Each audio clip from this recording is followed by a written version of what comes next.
Prenons maintenant la direction du Chili pour découvrir une recette qui me tient à cœur, Olivier. La recette du Chili con carne, bien sûr. Bien sûr, bah oui, non, pas forcément du Chili, mais vous avez une idée du pays dans lequel le Chili con carne est né? Eh bien non, mais ça doit perdu. Ça doit être l'Amérique du Sud. Non. Eh bien, ce sont les États-Unis. Et ça fait partie de ces pays, oui, vous l'avez dit, c'est le Texas. Ça fait partie de ces recettes qu'on attribue aux Mexicains, qu'on met dans ce qu'on appelle la Tex-Mex Food. Et d'ailleurs, c'est assez amusant, en 1959, dans un dictionnaire mexicain, on peut lire ceci à la définition de chili con carne: nourriture détestable se faisant passer pour mexicaine, vendue aux États-Unis du Texas jusqu'à New York. C'est-à-dire qu'il n'assume pas du tout l'idée du chili con carne, parce que le chili con carne est bien né aux États-Unis, mais alors on ne sait pas très bien ni où, ni comment, ni quoi, ni qu'est-ce, mais on a plusieurs pistes que je vais vous livrer, vous choisirez la vôtre, elles sont assez amusantes.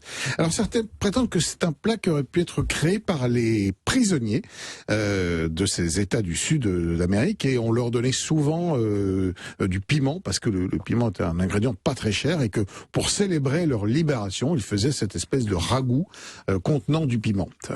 C'est l'une des théories. L'autre théorie, c'est que ça pourrait être un plat dérivé d'un moyen de conservation de la viande des Amérindiens, des Indiens d'Amérique, donc qui avaient l'habitude, eux aussi, de faire ces ragoûts dans lesquels on rajoutait les piments, parce qu'on sait que le piment c'est un peu antiseptique et que ça permettait de garder la viande plus longtemps.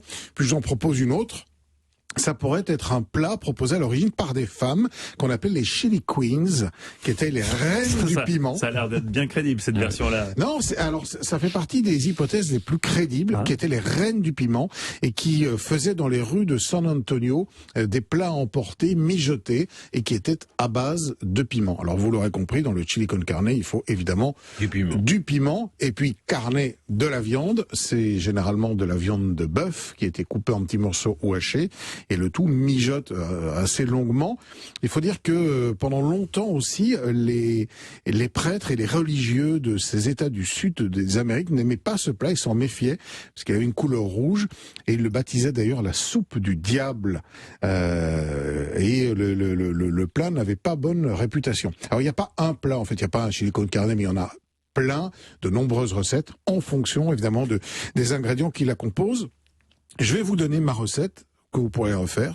Ça prend juste un petit peu de temps parce qu'il faut mijoter tout cela, mais en dehors de ça, c'est franchement facile à faire. Il vous faut 500 grammes de viande de bœuf hachée, une boîte de tomates pelées puisqu'on n'est plus en saison, une cuillère à soupe d'épices chili qui contient donc du piment évidemment, de l'ail en poudre et de l'oignon, une cuillère à café de cumin aussi qu'on met dedans, une petite boîte de maïs, un piment, si vous arrivez à en trouver un, des haricots rouges, évidemment, très important, de l'ail, un gros oignon, un peu d'huile d'olive, du sel et du poivre.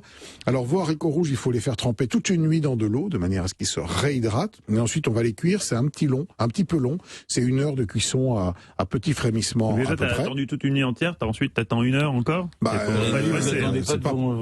Oui, attention, la cuisine, ça prend parfois un petit peu de temps. Moi, je les surveille.